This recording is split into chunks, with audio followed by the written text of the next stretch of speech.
ఆంధ్రప్రదేశ్ కానీ తెలుగు రాష్ట్రాల్లో కానీ త్రిబుల్ రఘురామకృష్ణరాజు అనే ముద్దు పేరుతో పిలిచేటువంటి రఘురామరాజు గారి గురించి తెలియని వాళ్ళు ఎవరు ఉంటారు. ఈ 4 ఏళ్లలో స్వపక్షంలోనే విపక్షం అంటుంటాం మనం. అంటే వైకాపా ఎంపీ గెలుపొంది అదే పార్టీ మీద 4 ఏళ్ల నుంచి ఎడతెరపలేని ఢిల్లీ కేంద్రంగా పోరాటం చేస్తూ వచ్చారు.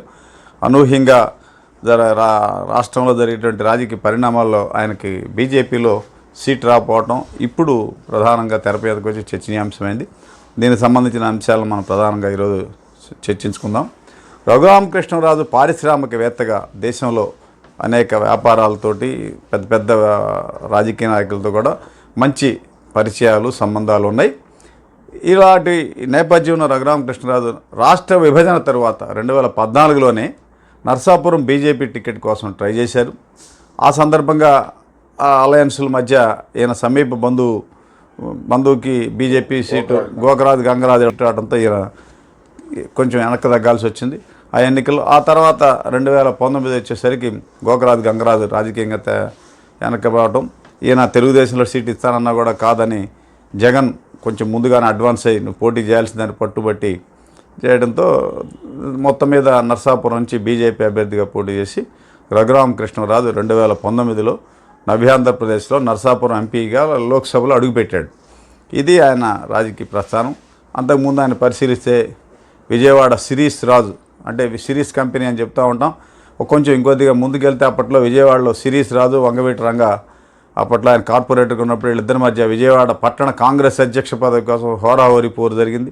ఆ సందర్భంగా అధిష్టాన వర్గం ఆ ఇద్దరి మధ్య సఖ్యత కుదిర్చే భాగంగా సిరీస్ రాజుని కూడా విజయవాడ అర్బన్ డెవలప్మెంట్ అథారిటీ చైర్మన్గా ఇచ్చి నువ్వు కార్పొరేషన్ వ్యవహారాల్లో జోక్యం చేసుకోబాక ఆయనకు నామినేటెడ్ పదవి ఇచ్చి వంగవీటి రంగాకి ఇటు పార్టీ పరమైన సంస్థాగత వ్యవహారాలు బాధ్యతలు అప్పగించి వాళ్ళిద్దరిని రాజీ చేసిన సందర్భం అది. ఎప్పుడు మనం అనుకునేది అంతా 3-4 దశాబ్దాల క్రితం.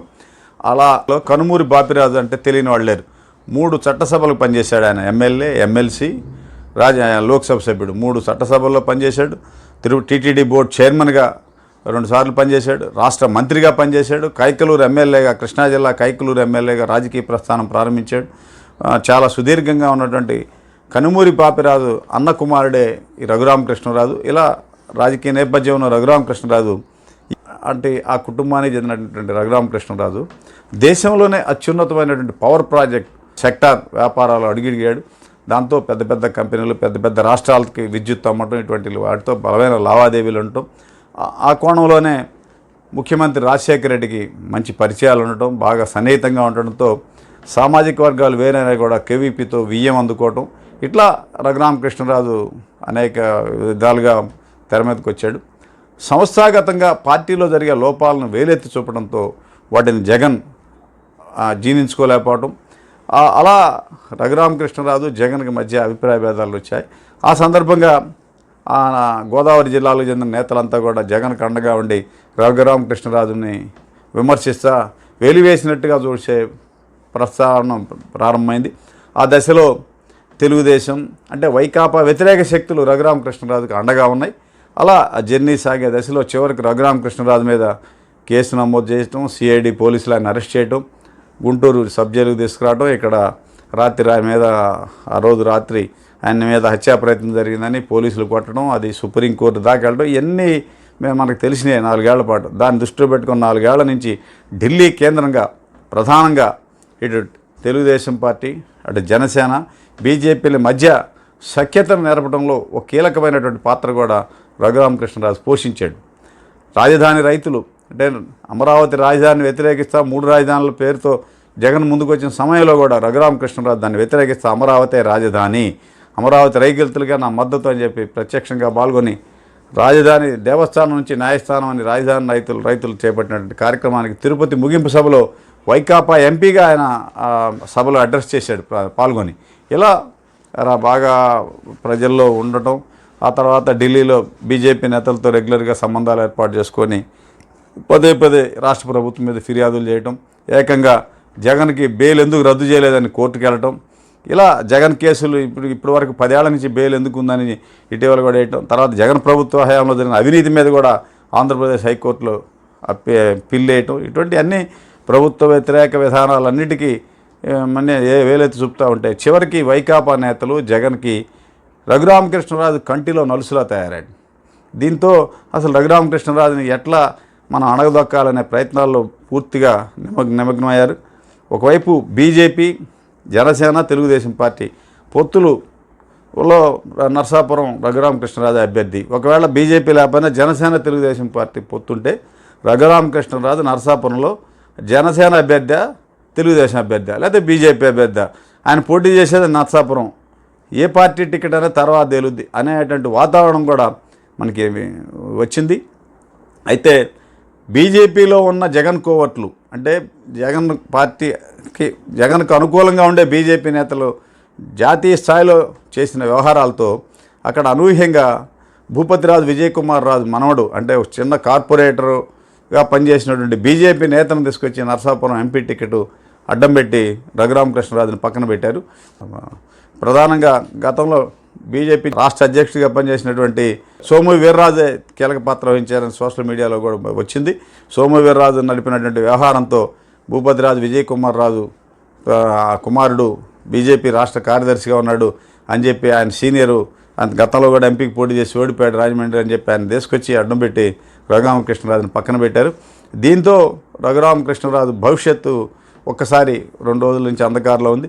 ఇప్పుడు తెర మీదకి మరలా జరిగేటువంటి 2-3 రోజుల వ్యవహారాల్లో రఘురామకృష్ణరాజు విజయనగరంలో తెలుగుదేశం అభ్యర్థిగా పోటీ చేస్తాడని చెప్పి వాతావరణం వచ్చింది. ఇప్పుడు రఘురామకృష్ణరాజు అసెంబ్లీకి తెలుగుదేశం అభ్యర్థిగా అయ్యే అవకాశాలు ఉన్నాయని చెప్పి అంటున్నారు. ఉండిలో ఆయన తెలుగుదేశం అభ్యర్థిగా, ఉండిలో ఇంకా సీటు అనౌన్స్ చేయలేదు, ఆయన తెలుగుదేశం తరఫున ఎమ్మెల్యేగా పోటీ చేస్తారని ఈ 2-3 రోజుల నుంచి వాతావరణం తెర మీదకి వచ్చింది. ఇలా అనుకోకుండా అనూహ్యంగా రఘురామకృష్ణరాజుని జగన్ అనుచరులు, జగన్ కోవట్లు బీజేపీలో ఉండి తొక్కేశారు. ఇది ఇప్పుడు ప్రధానంగా మరి బీజేపీ నేతలు మరి ఏమన్నా మార్పులు చేర్పులు ఉండి తిరిగి రఘురామకృష్ణరాజుకి అవకాశం కల్పిస్తారా, లేకపోతే జగన్ కోవట్లు లాబీని ఆమోదిస్తారనేది కూడా వేచి చూడాల్సి ఉంది. వీటన్నిటిని కూడా ఆయన సున్నితంగా పరిశీలితంగా తొందరపడి ఒక నిర్ణయం తీసుకోలేదు. 2-3 రోజులు ఢిల్లీ నుంచి వచ్చి చంద్రబాబు సమక్షంలో టీడీపీలో చేరతారు, అసెంబ్లీకే పోటీ చేస్తారని చెప్పి అంటున్నారు. ఏదైనా ఒకవైపు కేవీపీ రామచంద్రరావు ఈయంకుడిగా, ఒకవైపు విజయవాడ శిరీష్ రాజు మనవడిగా, రాష్ట్ర రాజకీయాల్లో దేశ స్థాయిలో తెలుగు రాష్ట్రాలను ఒక బలమైనటువంటి నేతగా వెలుగులోకి వచ్చినటువంటి రఘురామకృష్ణరాజుని జగన్ కోవట్లు అనూహ్యంగా దెబ్బకొట్టారు. దీంతో తిరిగి మనం ఎలా దీన్ని అధిగమించాలనే ఆలోచనలో రఘురామకృష్ణరాజు ఉన్నారు. ఈ 2-3 రోజుల్లో ఒక ప్రణాళిక తయారు చేసుకొని తిరిగి తెర మీదకి వస్తాడు. ఎట్టి పరిస్థితుల్లో ఎన్నికల బరిలో ఉంటాడు. అది ఎమ్మెల్యేకా, ఎంపీకా అనేది ఇంకా స్పష్టత కావాల్సి ఉంది. ఇదే విధానం కొనసాగితే తెలుగుదేశం తరఫున ఎమ్మెల్యేగా ఉండే అవకాశం ఉంది. ఒకవేళ బీజేపీ నేతలు, జాతీయ స్థాయి నేతలు జోక్యం చేసుకుంటే తిరిగి నరసాపురంలో రఘురామకృష్ణరాజే ఎంపీ అభ్యర్థిగా అయ్యే అవకాశం ఉంది. ఇప్పటికే బీజేపీ ప్రకటించినటువంటి శ్రీనివాస్ వర్మ మీద అక్కడ ఉన్నటువంటి ఎమ్మెల్యే అభ్యర్థులంతా అసంతృప్తి వ్యక్తం చేస్తున్నారు. ఎంపీ అభ్యర్థి అంటే ప్రధానంగా ఎమ్మెల్యేల అభ్యర్థులకు నిధులు సమకూర్చాల్సి ఉంటుంది. ఇప్పుడు రఘురామకృష్ణరాజు అయితే అందరికీ ఆర్థికంగా నిధులు సమకూర్చే శక్తి ఉంది. శ్రీనివాస్ వర్మకి ఆర్థిక వనరులు లేవు, అందువలన మాకు రఘురామకృష్ణరాజే కావాలి అని ఎమ్మెల్యే అభ్యర్థులు ఒక వాదన తెర మీద తీసుకొచ్చారు. వీటన్నిటినీ ఇటు బీజేపీ, అటు తెలుగుదేశం, జనసేన 3 పార్టీల నేతలు దాన్ని సమీక్షించుకొని ఒక నిర్ణయం తీసుకోవాల్సి ఉంది. ఏదైనా కానీ ఎన్నికల్లో మాత్రం రఘురామకృష్ణరాజు బరిలో ఉండటం తథ్యం. అది ఎమ్మెల్యే గానా, ఎంపీ గానా, బీజేపీ అభ్యర్థి, తెలుగుదేశం అభ్యర్థి అనేది ఇంకా కొద్దిగా 4-5 రోజులు ఉంటే కానీ స్పష్టత వస్తుంది.